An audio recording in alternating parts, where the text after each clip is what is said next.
Alhamdulillah, terima kasih hamba Allah yang ada di London. Itulah penjelasan dari guru kita tercinta Buya Yahya. Selanjutnya dari hamba Allah di Bogor, Buya. Assalamualaikum warahmatullahi wabarakatuh.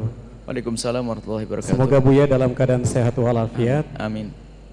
Buya, saya ingin bertanya, saat ini sedang membangun rumah dan beberapa saat lagi akan masuk bulan Ramadan. Pegawai rumah tersebut atau yang membangun rumah tersebut ada 4 orang. Jika masuk bulan puasa sedangkan pegawai tidak berpuasa, apakah saya bertanggung jawab dalam hal puasa tersebut? Mohon penjelasannya, Buya. Baik. Anda punya karyawan tidak berpuasa, maka Anda punya tanggung jawab di hadapan Allah. Selagi dia umat la ilaha illallah, berarti dia harus berpuasa. Kalau Anda membiarkan dia tidak berpuasa, maka Anda ikut andil dosa. Itu Anda termasuk golongan orang lupa dan lalai. Kalau masalah lupa dan lalai bukan hanya orang awam. Kadang seorang ustadz bangun masjid tidak sadar tukangnya yang kerja di masjid pada tidak sholat, pada tidak puasa. Yang dipikir oleh sang ustadz bagaimana masjid cepat jadi, hari raya bisa untuk sholat hari raya Idul Fitri. Tak tahu yang ustadznya masuk neraka gara-gara tukangnya yang kerja tidak sholat dan tidak puasa. Hati-hati, kita sering lupa dan lalai. Dan dulu waktu membangun pondok pesantren di Al-Bahjah memang kita menemukan kesulitan yang serupa. Waktu bangun kita pengen punya tukang kan sedikit, kita cari tukang 6. Masya Allah, cari tukang yang sholat susahnya. Dapat tukang yang sholat, keneknya tidak sholat, batal lagi. Ya Allah, susahnya. Akhirnya dapat kita ngambil dari kota lain yang sholat 6 orang. Setelah kita dapat tukang 6 yang sholat, Masya Allah, ada orang membantu masjid sama membantu pondok beberapa lokal. Saya hanya mikir, aduh tukangnya bagaimana, ibadah saya aja belum tentu terima, kok saya sudah buat dosa.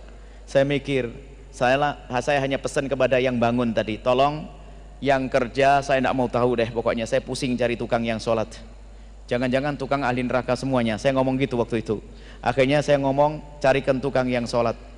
Tak taunya betul, mandornya sudah ngasih komando, semua yang kerja harus sholat. Subhanallah, dugaan saya kalau tukang ahli neraka salah, ternyata banyak tukang ahli surga. Waktu masjid baru pertama tukang ada 60 orang sama ini, semuanya sholat jamaah. Diarahkan mau, karena mereka adalah umat la ilaha illallah. Cuman mohon waktu sholat jangan diambil waktu istirahatnya, tambah deh 15 menit untuk sholat. Akhirnya Masya Allah sholat semuanya. Wah, Alhamdulillah sholat, tidak pusing saya kalau itu. Saya bayangin cari 6 saja susah, tak taunya Allah kirim 60 tukang ahli surga. Cuman yang nakal juga ada. Ceritanya pas saya di Bogor waktu itu kisahnya, saya masih ingat betul, ada tim yang telepon, Buya ada 2 orang bagian las-las itu nggak mau sholat. Sudah kamu suruh? Sudah Buya. Nyuruhmu salah. Salah gimana Buya? Kalau nyuruh sambil kirim sarung, mungkin dia tidak punya sarung. Baik Buya, balik lagi besok dikasih sarung. Subhanallah, orang memang nekat ya. Sudah dikasih sarung, paling tidak kan sarungnya diambil kan lumayan 50.000. Sarung ditinggal, mending gak sholat, ngerokok, pindah ke satu tempat. Kalau begitu bingung lagi. Hari yang keempatnya kita sampaikan, ini suruh sholat ya, puasa otomatis nanti. Setelah itu kami sampaikan, bilang saja, ini peraturan Buya, bahwasanya semua yang kerja di sini harus sholat.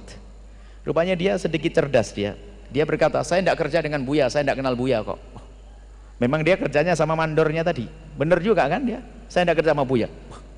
Wah repot, betul juga ini. Waktu ini teman saya, kalau begitu kamu jangan urusan sama tukang. Terus siapa? Kamu urusan sama mandor. Gitu. Dia bilang mandornya itu kan ada, kata Buya, selagi ada 1 orang yang tidak sholat, dibubarin saja deh masjidnya. Nyampe ke bosnya, bosnya tambah cinta dengan kita. Oh bener ini. Akhirnya orang yang tadi dipaksa, kalau tidak mau sholat jangan kerja di sini. Tak taunya akhirnya sholat, justru salah satu dari tukangnya ini anaknya malah di pondok sekarang, waktu itu memasukkan anaknya di pondok. Ini kan perlu diarahkan saja. Oh Anda punya power kok, punya kekuatan, kenapa Anda tidak bisa? Anda beri kesempatan dong, tambah waktu 10 menit untuk sholat. Kalau perlu Anda kasih bonus deh sedekahnya, yang sholat kasih 500 rupiah atau 1000, 2000 kayak. Atau yang puasa, makanya kami sampaikan, kalau puasa tolonglah diringankan, kasih diskon 1 jam deh untuk istirahat. Tadi saya sampaikan di awal, biar bisa puasa. Wah Anda pahalanya gede, meringankan, gak akan mengurangi kerjaan.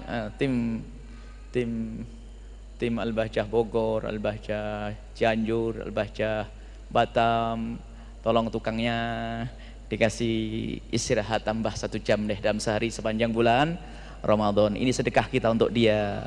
Nah, ini perlu seperti itu. Jadi betul, Anda ikut dapat dosa kalau Anda biarkan dia tidak puasa dan tidak sholat. Subhanallah, semoga Allah mengirim kepada kita tukang ahli surga. Semuanya jadi ahli surga. Dia masuk surga pun tidak akan terima kalau sendirian. Ngelihat bosnya, Anda melihat bosnya masuk neraka. Ya Allah, saya kerja di dia gara-gara suruh sholat, saya jadi sholat masuk surga. Kok dia masuk neraka? Ya Allah, masukin ke surga dong dia. Gitu nanti. Kita pengen selamat semuanya. Selesai ya? Mudah. Ajak semuanya untuk bisa sholat dan berpuasa. Wallahu a'lam bishawab.